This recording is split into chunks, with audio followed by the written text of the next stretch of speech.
Bienvenidas al Neutro. Soy Elena Puig-Guitart, psicóloga y comunicadora, y este espacio va a ser tu espacio seguro de crecimiento personal. Tienes derecho a enfadarte, a llorar, a decirme que te cuesta, pero recuerda, también tienes derecho a brillar y a creerte que vales, porque vales y mucho.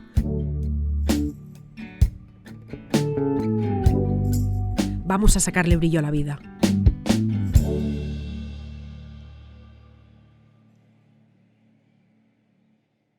Bienvenidos a un nuevo episodio del Neutro, vuestro podcast de psicología doméstica, aterrizada, que se entienda las cosas, que no sea todo un lío. Y cada semana vamos a tratar temas diferentes y hoy vamos con la segunda parte de la semana anterior del autoboicot. Os hice preguntas en Instagram sobre qué queríais saber sobre el autoboicot, que es el traicionarse, y salieron muchas cosas y como con el tema de la autoestima lo hemos dividido en 2 episodios. En la primera parte, si no lo habéis visto, escuchadlo, hablamos sobre qué es lo que producía el autoboicot, por qué, qué motivos teníamos para boicotearnos, porque parece una cosa como muy evidente. ¿Por qué boicotearme si lo que quiero yo es tirar adelante, brillar, que las cosas me vayan bien, que tenga éxito? Pues porque tenemos unos resortes integrados dentro que os explicaba en la primera parte, en el episodio de la semana anterior. Y hoy vamos con unos bloques, como hicimos con la autoestima, de preguntas concretas de temas distintos que me habéis preguntado y que los he ido agrupando, ¿vale? Y vamos una a una y las vamos resolviendo. A ver qué os parece. Primera pregunta. Hay una persona que nos dice: ¿el autoboicot está relacionado con el tipo de apego evitativo? Y nos dice: ¿una manera de evitar emocional o íntima? Pregunta esta literal. Entonces, con el apego evitativo, evidentemente, dice, ¿está relacionado? Bueno, sí, porque el apego evitativo, si no se trabaja, si no se resuelve, si no sabes de dónde te viene, si no te metes en ello, ¿qué pasa? Que boicotea tus relaciones. ¿Por qué? Porque el apego evitativo es aquel apego en el que yo enseguida me siento demasiado implicada en algo, donde yo me retiro, donde incluso cuando tengo una pareja, esto cuando hago terapia de pareja se lo explico muchísimas veces porque es muy típico, donde uno de los 2 integrantes de la pareja tiene un apego ansioso, por tanto es una persona que necesita del otro, necesita saber, necesito comunicarme, necesito saber qué es lo que pasa con nosotros si algo no va bien, y el otro, ante eso, la otra persona, tiene un apego evitativo y por tanto se agobia. Como más se acerca uno, más se aleja el otro. ¿Os dais cuenta? Entonces, en ese apego evitativo, igual que el apego ansioso, también sería algo relacionado con el autoboicot, porque si yo no soluciono ese tipo de apego en pareja, en familia, con amigos, lo que voy a provocar son problemas de relaciones personales con la otra persona, porque la otra persona, como seres sociales que somos, va a recibir esas carencias que yo tengo en mi tipo de apego. Por tanto, mensaje aquí: si esta persona ha detectado este apego evitativo que tiene, como sea de otro tipo, como el que os estoy poniendo de ejemplo, a trabajarlo, porque efectivamente lo que te digo es que vas a boicotear las relaciones que vas a establecer, ¿vale? Los apegos tienen que ser seguros y esto sería ideal. Venimos con nuestras heridas y nos cuesta tener esos apegos ideales, que serían los que realmente nos provocan mucho bienestar porque nos dan seguridad, sea el tipo de vínculo que sea, el de amistad, el de padres, hijos, familia o pareja, ¿vale? Por tanto, trabajar ese tipo de apegos. Si queréis, hacemos un episodio, me lo podéis decir, me lo podéis escribir por Instagram, me podéis sugerir temas, que sabéis que os lo digo siempre, y trabajad el apego, porque si no va a boicotear vuestras relaciones con los demás. Otra pregunta. Nos dice una persona: el autoboicot, dice, ¿es solo cuestión de confianza? ¿Es del miedo a fallar? Recordad, si lo habéis visto en el episodio número 1, que yo os decía que teníamos un tema de educación, del modelo que nos dan los padres, de cómo modelamos a partir del ejemplo que tenemos de ellos, cómo aprendemos, integramos ciertas actitudes. Si yo veo que mis padres se boicotean, me pasará un poco lo mismo. También porque hay familias que trabajan muy poco la disciplina y entonces, o porque permiten que niños que van muy sobrados de todo hagan las cosas a última hora. Entonces, o por falta de resiliencia, también os lo decía. Entonces, todos estos factores lo que provocan es que pueden provocar falta de confianza, como nos dice esta chica, o miedo a fallar. Y efectivamente es uno de los factores que nos lleva ¿a dónde? Al boicot. ¿Por qué? Porque a mí me apetece muchísimo ser psicóloga, pero ¿sabes qué? Y esto lo he escuchado, que tengo muchos pacientes y me escuchan que están estudiando psicología porque trabajamos varias cosas, porque les apasionaba, pero no se lanzaban a ello. Entonces, esa falta de confianza que se tiene que trabajar, o ese miedo a fallar, yo me pondré a estudiar psicología, pero yo lo escucho esto, pero Elena, es que no tendré nunca pacientes, es que no seré capaz de tener una consulta, es que ¿quién me querrá? Es que estas cosas es el diálogo interno, que veréis que salen otras preguntas que nos condiciona muchísimo. Efectivamente, trabajar la confianza y el miedo a fallar, las pequeñas acciones, es indispensable para trabajar el boicot. El boicot se resuelve haciendo cosas, recordadlo. Otra pregunta. Me pregunta algo muy concreto, que es cómo controlar la envidia y los celos, porque esta persona detecta que esta envidia y celos la boicotean en su vida. Y es porque la envidia y los celos hace pasarlo muy mal a la persona.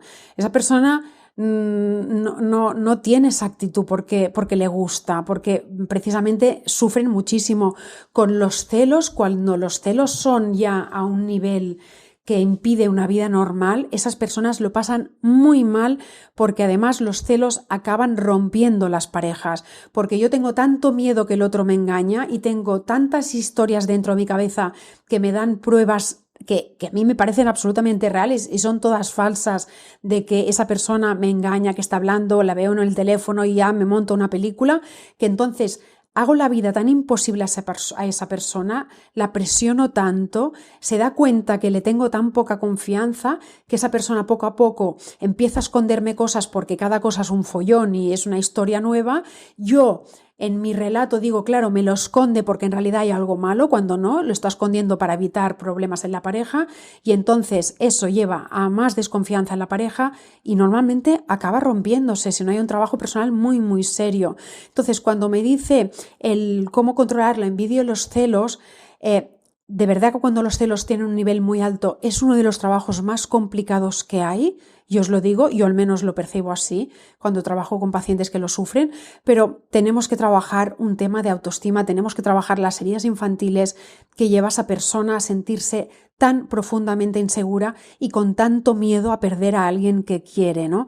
Si no trabajamos esa base, nos vamos a boicotear. Yo le recomendaría a esta persona que escuchara precisamente los episodios de autoestima, porque aunque hay más de un trabajo, que te digo, también hay todo el tema de las heridas infantiles, el trabajo de autoestima es básico y nos sirve para todo. Por tanto, a trabajar esas cosas que dijimos en esos 2 episodios, porque la puede ayudar muchísimo a controlar ese estado, que tiene que entender que es una cosa más mental. Otra cosa, estamos hablando cuando los celos son fundados, no cuando son infundados, que hay veces que hay personas que vienen y dicen, Elena, que tengo un problema de celos enorme, porque tal, y al final acaba pasando que los celos eran reales, tenían motivos reales, porque la persona la estaba engañando con alguna cosa importante. Ojo aquí también el discriminar una cosa de la otra.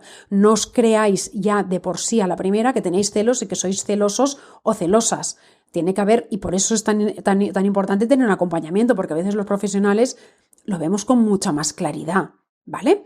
Otra pregunta, una persona que nos dice, ¿tanto afecta el rol de los padres a la hora del autoboicot? Lo contestamos en el primer episodio, sí, por un tema de educación, por un tema de modelaje, porque muchas veces los padres son los primeros que se boicotean, porque son los primeros que tienen heridas sin resolver.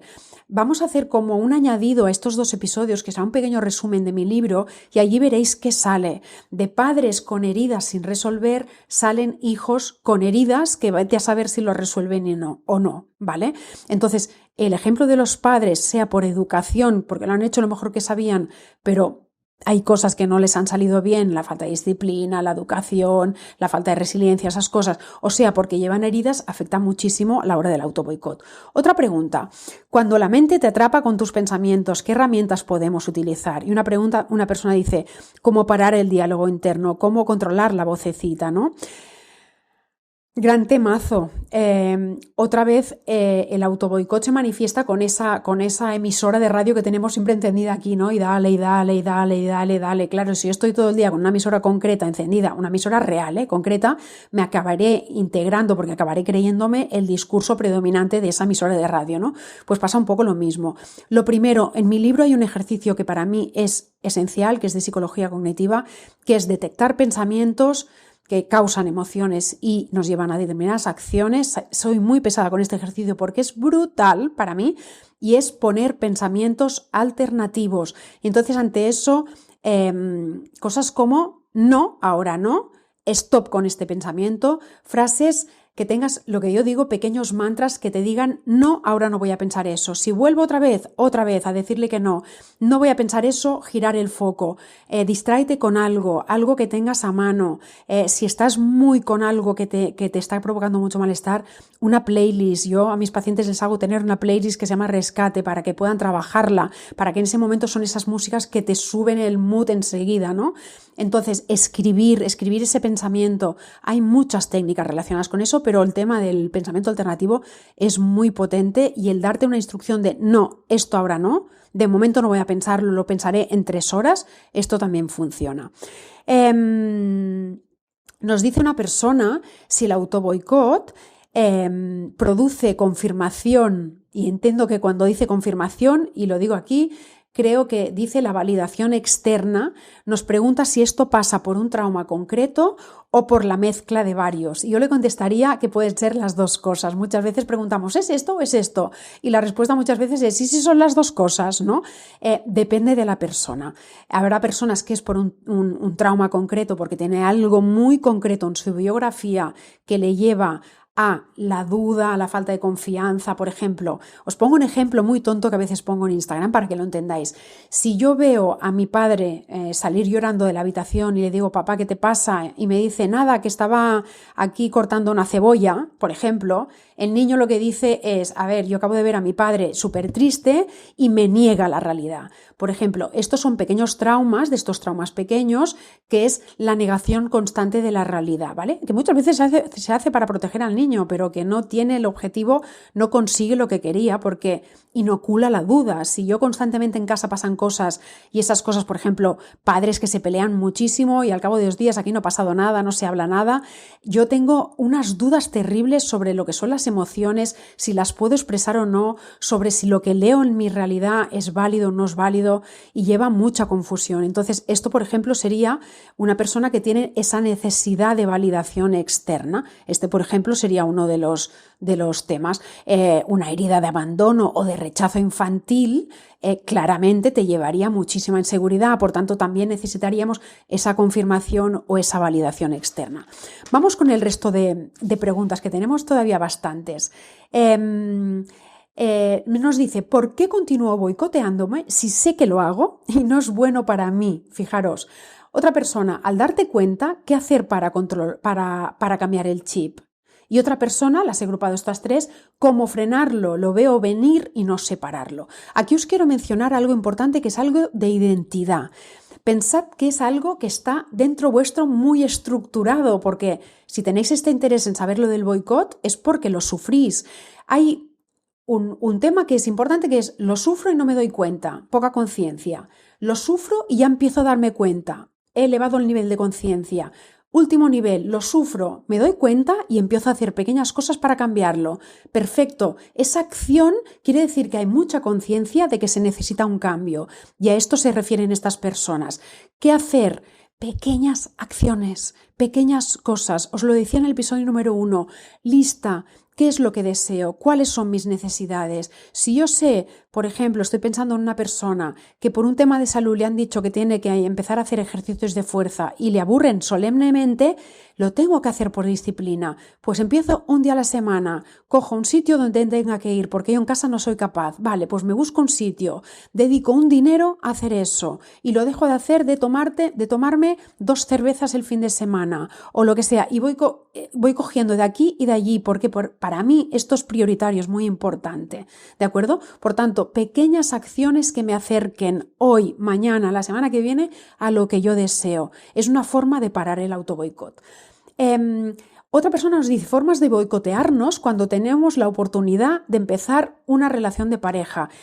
Aquí, esta persona que lo relacione con lo que hemos dicho antes de los apegos, ¿vale? Es muy importante aquí que detecte qué tipo de apego es el predominante en esa persona, porque formas de boicotearme cuando empiezo una relación de pareja, bueno, pues tipos de apegos o muy ansiosos, no me escribe, no me dice nada, es que no me ha dicho que me quiere, entonces quiere decir que no me quiere, o la persona muy evitativa, ¿sabes qué? No le digo nada porque es que igual me dejará, o ¿sabes qué? Lo dejo yo porque es que esto no lo veo demasiado claro.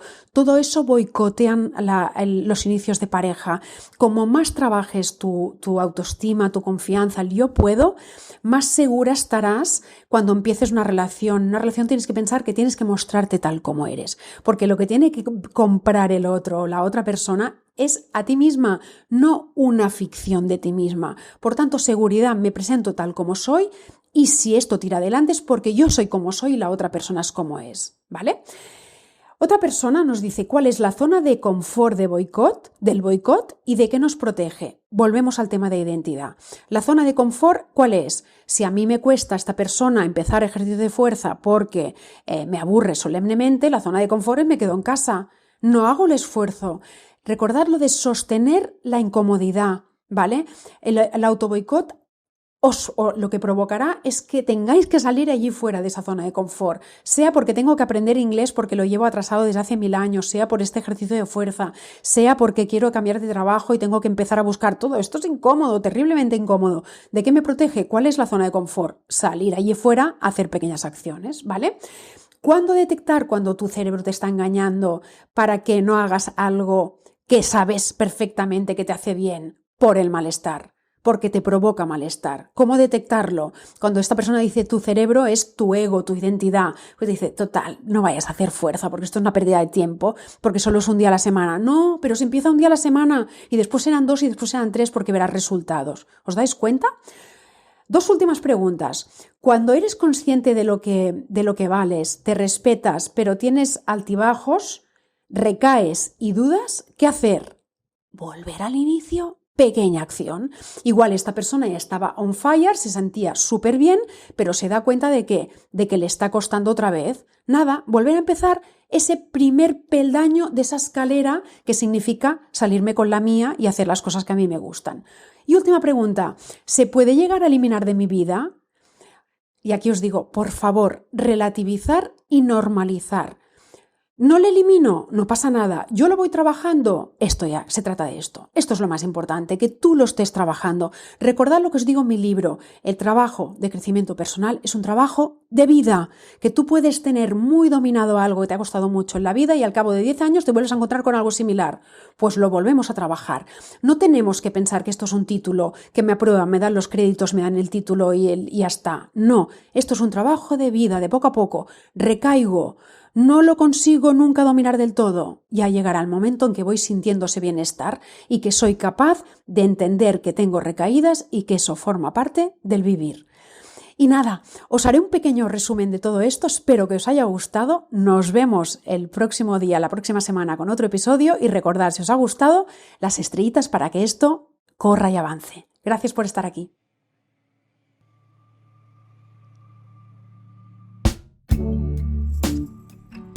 Espero que te haya gustado este episodio y el contenido del Neutro. Si quieres más, suscríbete al podcast, déjame una review porque me encantará saber tu opinión y compártelo con la gente que más quieres. Porque sí, esto es cuidarse, esto es quererse, esto es priorizarse. Y de esto va este podcast, de aprender con pequeños pasos a que te creas que eres una crack capaz de iluminar tu camino y el de las personas que tienen la suerte de rodearte. Haz lo posible.